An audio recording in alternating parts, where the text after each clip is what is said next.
Insubmersible Grenoble épisode 2. Regarde-moi ce cadre un peu, si c'est pas magnifique avec ces montagnes.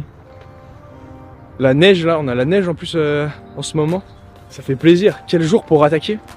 C'est le rêve.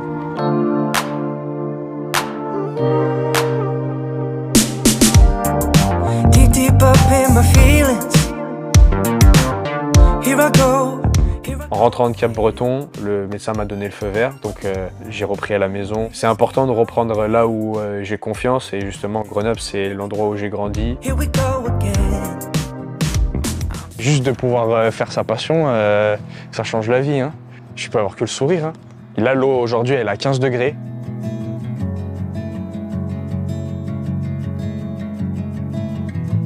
Beaucoup d'émotions parce que ça fait 4 mois que je ne suis pas monté sur des skis et ça me fait surtout réaliser la chance que j'ai de faire du ski nautique, de faire ma passion. C'est touchant, quoi. Juste de préparer le soir ses affaires pour le lendemain, tout bien préparer, les skis, etc. Tu dis ça y est, j'y suis enfin.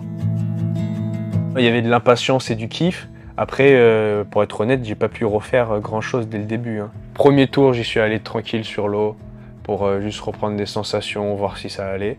Et dès le deuxième, j'y suis allé à fond. La réalité m'a vite rattrapé. Au bout de 2 jours allongé avec le bras comme ça sur le lit, j'ai compris que j'étais allé un peu trop fort. Donc du coup, j'ai calmé et j'ai dû adapter le volume parce que je ne pouvais pas autant m'entraîner qu'avant. Quand j'ai repris le ski sur les premières sessions, j'arrivais à faire une figure par ici, une autre figure par là, mais de les mettre les unes après les autres, ça c'était très très dur. Ah, je commence à avoir mal à la tête là. Et là, il n'y a pas longtemps, j'ai réussi à faire 3-4 séquences et surtout avec une intensité qui était très régulière et le niveau de progression dans le tour c'était comme ça. Et là, je me suis dit, waouh, ça c'est bon. Quelle sensation, vraiment, elle a mis l'intensité vraiment dans le coup de pied là, vraiment c'était magnifique. On voit la qualité du joueur. Qu'est-ce que j'imite? En rentrant à Grenoble, il y a eu la reprise du ski et aussi le commencement de nouvelles activités. Et comme le nouveau petit prince du ski nautique 24 ans après Patrice Martin, il se hisse sur le toit du monde. Louis Duplan-Fribourg, bienvenue. Merci beaucoup de me recevoir. Ah ben, un tonnerre Le d'applaudissements. ski nautique, ça a été un sport qui était très connu dans les années 80-90 avec notamment Patrice Martin, beaucoup de gens le connaissent en France. Et après, progressivement, depuis que le sport n'est pas rentré aux Jeux Olympiques, sa popularité a baissé, sa couverture médiatique du moins. C'est pour ça qu'avec mon titre de champion du monde, j'ai pris cette opportunité à ma petite échelle pour parler, le remettre en lumière.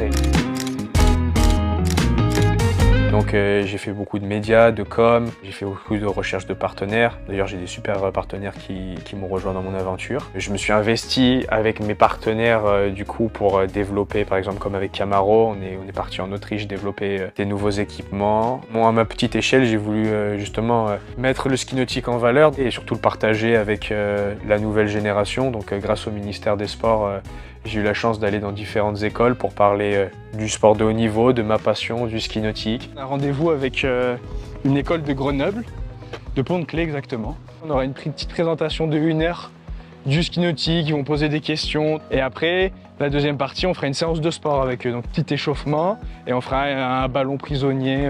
Moi j'ai mes propres règles du ballon prisonnier, donc ça sera un ballon prisonnier version LDF.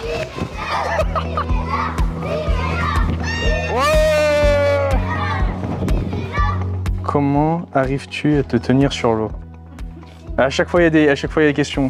Veux-tu être mon ami?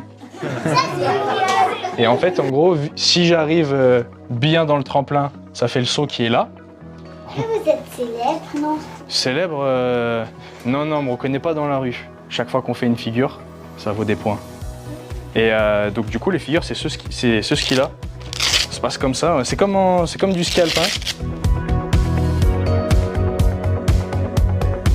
Faire du sport avec ces jeunes, ça a été des moments inoubliables. J'ai pas les mots, c'est fort d'avoir plein de petits qui te regardent et qui te disent « Ah, mais c'est génial ce que tu fais et tout », ça te fait prendre conscience de la chance que tu as et c'est juste magnifique à voir, quoi.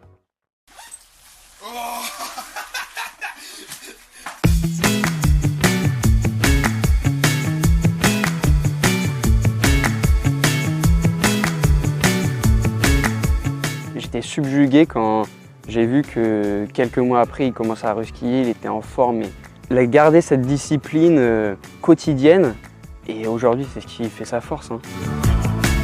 Là, j'ai tout bien repris, les sensations sont bonnes. Maintenant, ça va être le temps de partir aux États-Unis, en Floride, à côté d'Orlando, chez Jack Travers Ski School. C'est ma deuxième maison, mon autre camp de base, où je passe 6 mois de l'année à préparer la saison, à m'entraîner comme un fou. C'est important d'y aller pour avoir des partenaires d'entraînement. On se pousse, on se tire la bourre et tout, donc une super bonne énergie là-bas. Tout le monde du ski nautique tourne autour de la Floride, c'est the place to be.